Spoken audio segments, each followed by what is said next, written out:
इस वीडियो में हम संस्कृत साहित्य कक्षा 12 की पाठ्यपुस्तक विजेत्री के एकादश यानी 11वें पाठ के शेष भाग को देखेंगे। पिछली वीडियो में हमने पाठ परिचय के 3 गद्यांशों का अध्ययन किया था। आशा है आपको समझ में आए होंगे। तो आइए अध्ययन को जारी रखते हुए कथा का आनंद लेते हैं और देखते हैं पाठ के शेष अगले गद्यांशों को। यदि आप चैनल पर पहली बार आए हैं तो संस्कृत अध्ययन के लिए हमारे चैनल को सब्सक्राइब अवश्य कर लें ताकि संस्कृत विषय के नवीनतम वीडियो आप तक आसानी से पहुंच सके। आइए देखते हैं अगले गद्यांश को। सबसे पहले हम गद्यांश में आए हुए कठिन शब्दार्थों को देख ले। अरण्य का अर्थ होता है वन में। समासादितः का अर्थ होता है प्राप्त किया। समन्तात का अर्थ होता है चारों ओर। परिभ्रमति का अर्थ होता है घूमता है। त्वचम त्वचा को। भेतुम भेदने के लिए या चीरने के लिए। इतश्चेतः का अर्थ होता है इधर उधर। और विचरण का अर्थ होता है विचरण करते हुए घूमते हुए। समाययौ का अर्थ होता है आया। और दृष्टवा का अर्थ होता है देख करके। क्षितितल विन्यस्त मौली मंडल है। इसका अर्थ होता है भूमि पर मस्तक झुकाकर, भूमि पर सिर झुकाकर। संयोजित कर युगल है। इस पद का अर्थ होता है दोनों हाथों को जोड़कर। और लागुड़िकः का अर्थ होता है पहरेदार या रक्षक। रक्षामि का अर्थ होता है मैं रक्षा कर रहा हूँ या मैं रक्षा करता हूँ। प्रणतम का अर्थ होता है नमस्कार करते हुए को या प्रणाम करते हुए को। प्राह का अर्थ होता है बोला। और हतम का अर्थ होता है मारा हुआ। सत्वम का अर्थ होता है जीव को या प्राणी को। बुभुक्षिता का अर्थ होता है भूखे। और तृणम का अर्थ होता है घास को। व्यसना अभिभूतः का अर्थ होता है संकट में आए हुए या विपत्ति ग्रस्त। आइए अब देखते हैं गद्यांश के सरल अनुवाद को। आसीत कस्मचित् वन प्रदेशे महचतुरको नाम श्रृंगाल है। किसी वन में महचतुरक नाम का श्रृंगाल था। तेन कदाचित अरण्ये स्वयं मृतो गज है समासादित है। उसे किसी समय वन में स्वयं ही मरा हुआ एक हाथी प्राप्त हुआ। सह तस्य समन्तात परिभ्रमति। वह उसके चारों ओर घूमता है। परम कठिनाम त्वचम भेतुम न शक्नोति। लेकिन वह उसकी कठोर त्वचा को चीरने में समर्थ नहीं होता है। अथ अत्र अवसरे इतश्चेतः विचरन् कश्चित् सिंहः तत्रैव प्रदेशे समाययौ। इसके बाद उसी समय इधर उधर घूमता हुआ कोई सिंह उस जगह पर आया। अथ सिंहः समागतम दृष्ट्वा। इसके बाद सिंह को आया हुआ देख करके। स क्षितितल विन्यस्त मौली मंडल है। संयोजित करयुगल है। स विनियम उवाच। सिंह को आता हुआ देख करके वह गिद्धड़ भूमि पर मस्तिष्क को झुकाकर और दोनों हाथों को जोड़कर विनम्रतापूर्वक बोला, स्वामिन् तवद्यो अहम लागुड़िकः है स्थितः त्वद अर्थम गजम इमम रक्षामि। हे स्वामी, मैं तुम्हारा पहरेदार हूँ। यहाँ बैठकर मैं आपके लिए ही इस हाथी की रक्षा कर रहा हूँ। तदेनम भक्ष्यतु स्वामी। तो हे स्वामी, आप इसका भक्षण करें। तम प्रणतम दृष्ट्वा सिंहः प्राह। उसको विनम्रतापूर्वक नमस्कार करते हुए, प्रणाम करते हुए देखकर सिंह बोला, भो न अहम अन्येन हतम सत्वम कदाचित अपि भक्षयामि। अरे, मैं दूसरे के द्वारा मारे गए जीव को कभी भी नहीं खाता हूँ। उक्तम च, और कहा भी गया है, वने अपि सिंहा मृग मांस भक्षयाः बुभुक्षिता नैव तृणं चरन्ति एवं कुलीना व्यसना अभिभूतः न नित्यमार्गम परिलंघयन्ति।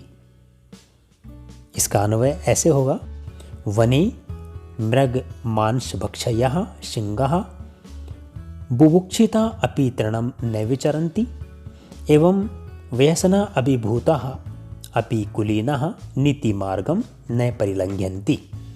वन में मृगों का मांस खाने वाले सिंह भूखे होने पर भी कभी घास नहीं चरते।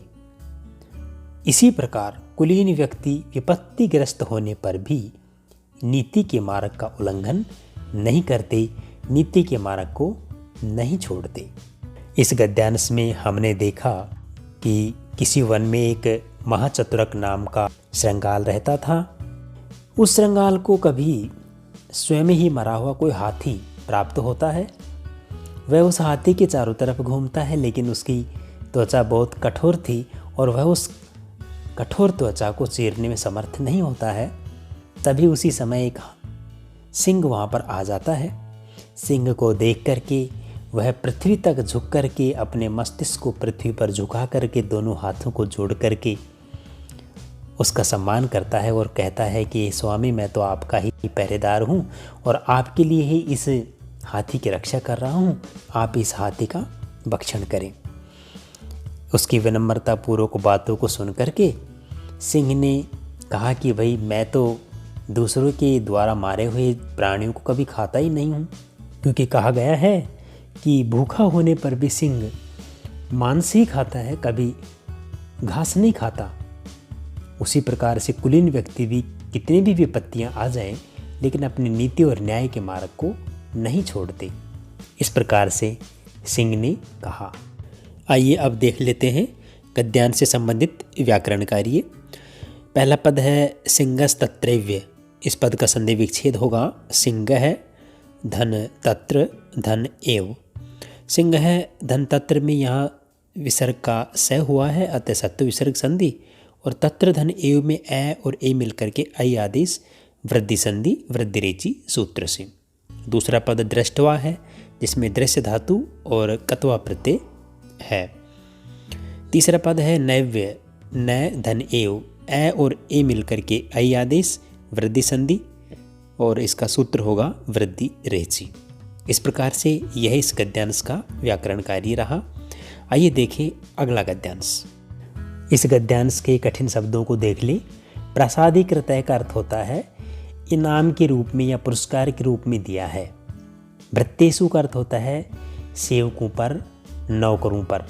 समाययौ आया, व्यचिंतयत सोचा, दुरात्मा दुष्ट, प्रणिपातेन प्रणाम करके या नमस्कार के द्वारा।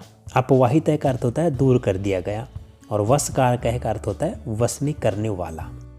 तत् त्वएव गजो अयम मया प्रसादीकृत है, इसलिए यह हाथी मेरे द्वारा तुम्हें पुरस्कार के रूप में दे दिया गया है। तत्श्रुत्वा श्रीगालः सानंदम आहा। वह सुनकर के गीदड़ ने प्रसन्न होकर कहा, युक्तम इदम स्वामिनो निज भृत्येषु। अपने सेवकों के प्रति स्वामी का ये व्यवहार उचित ही है। अथ सिंहे गते कश्चित व्याघ्र समाययौ। इसके बाद सिंह के चले जाने पर कोई बाघ वहां आया। तम अपि दृष्टवा असौ व्यचिंतयत। उसको भी देखकर उसने सोचा, अहो एक तावत दुरात्मा प्रणिपातेन अपवाहित है। एक दुष्ट को तो प्रणाम के द्वारा दूर हटा दिया। तत् कथम इदानीम एनम अपवहिष्यामि। अब कैसे इसको दूर हटाऊंगा। नूनम सूरो अयम। निश्चय ही यह सूर है। न खलु भेदम बिना साध्यो भविष्यति। ये भेद नीति के बिना साध्य नहीं होगा। उक्तम चयत, क्योंकि कहा भी गया है, न यत्र शक्यते कर्तुम साम दानम अथपि वा भेदत्रय प्रयोक्तव्यो यतः स वशकारकः। इस श्लोक का अन्वय देखें पहले। यत्र साम दानम अथपि वा कर्तुम न शक्यते तत्र भेदः प्रयोक्तव्यः यतः स वशकारकः। जहाँ पर साम तथा दाम नीति का प्रयोग करने से कार्य सिद्ध नहीं हो सकता, यानी कि जहाँ पर विनम्रता से, सम्मान आदि से कार्य सिद्ध नहीं हो और न ही धन आदि के प्रयोग से कार्य सिद्ध हो, वहाँ भेद नीति का प्रयोग करना चाहिए, क्योंकि वहाँ वह भेद नीति ही शत्रु को वश में करने वाली होती है। इस गद्यांश में हमने देखा कि सिंह ने उस हाथी को इनाम के रूप में गीदड़ को ही दे दिया।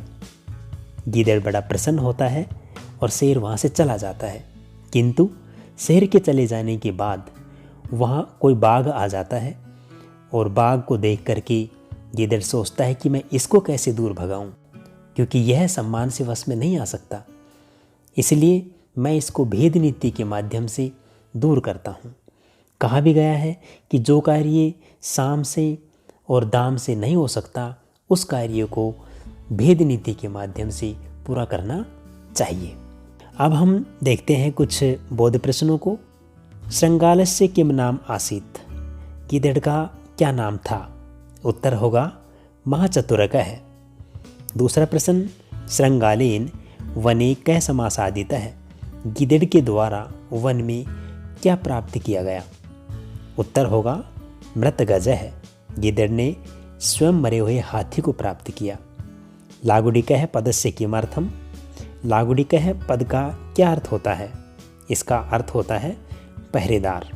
और चौथा प्रश्न है, व्यसना अभिभूतः कुलीनः किम न परिलंघयन्ति, विपत्तिग्रस्त कुलीन क्या नहीं लांघते या किसको नहीं छोड़ते?